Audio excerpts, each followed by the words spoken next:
Дальше приказ одобряемого и удерживания от порицаемого. Тоже в Медине был вменен в обязанность это. Что такое приказывать одобряемого и удерживать от порицаемого? Аль-амр биль-ма'руф ва нахью аниль мункар. Приказывать ма'руф. Что такое ма'руф? Ма'руф — это все, что признает исламский шариат благом, от слова арафа, ярифу, признавать. Все, что исламский шариат признает благом, это есть ма'руф. Приказывать это и призывать к этому людей — это обязанность мусульман, каждому в зависимости от его уровня, занимаемого им положения. И удерживать от порицаемого. Мункар. Мункар что такое? Это все, что не признает ислам и порицает. Это мункар. Все, что противоречит шариату ислама. Это мункар. Как приказывать одобряемого и удерживать от порицаемого? Для этого есть условия.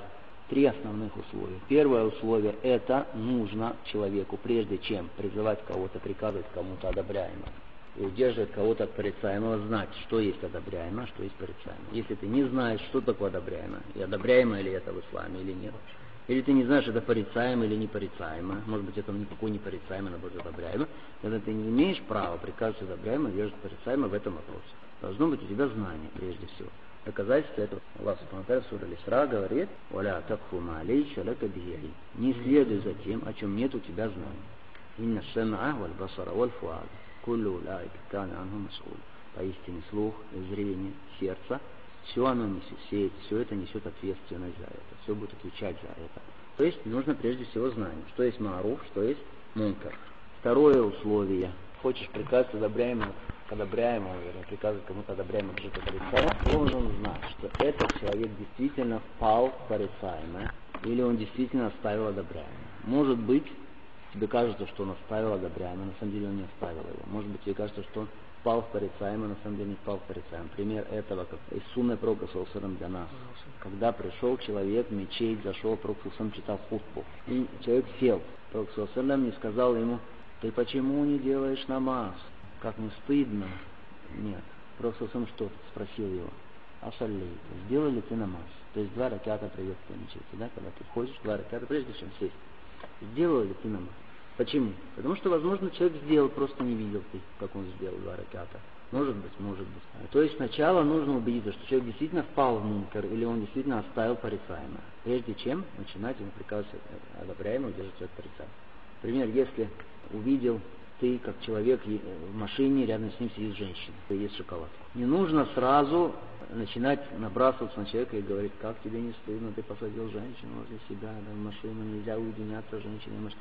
Подожди, может быть, эта женщина махра, то есть его сестра, или его жена, или его вторая жена.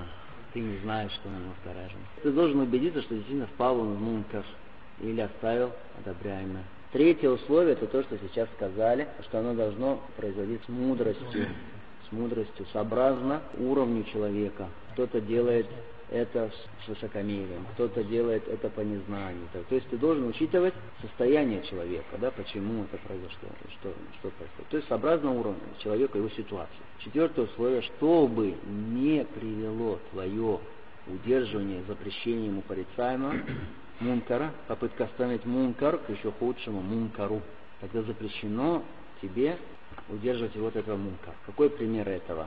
Какой пример из сунны пророка саллаллаху алейхи ва саллям на это? То, что пророк саллаллаху алейхи ва саллям хотел перестроить Каабу по фундаменту кого?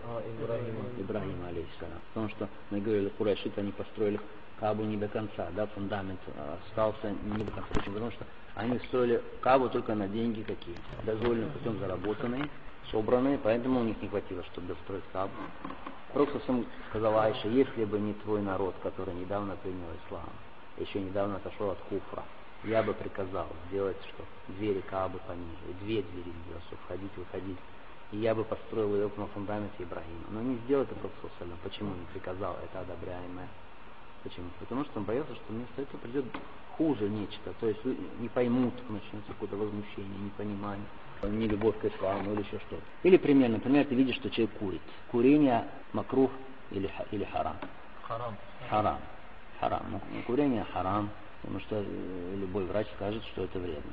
Любой, в том числе тот, который сам курит. Это харам. Но если ты знаешь, что человек, если ты запретишь ему курить, пойдет и начнет пить водку, что хуже?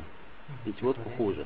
Распитие спиртного хуже, потому что это вред всем, и семье, и детям, это неспокойная жизнь, это мучение для всех, для окружающих. Это худший мункар. Если вместо этого происходит худший мункар, или еще что-то доброе пойдет потом курить анашу или там, наркотики принимать, то тогда запрещено в таком случае останавливать мункар.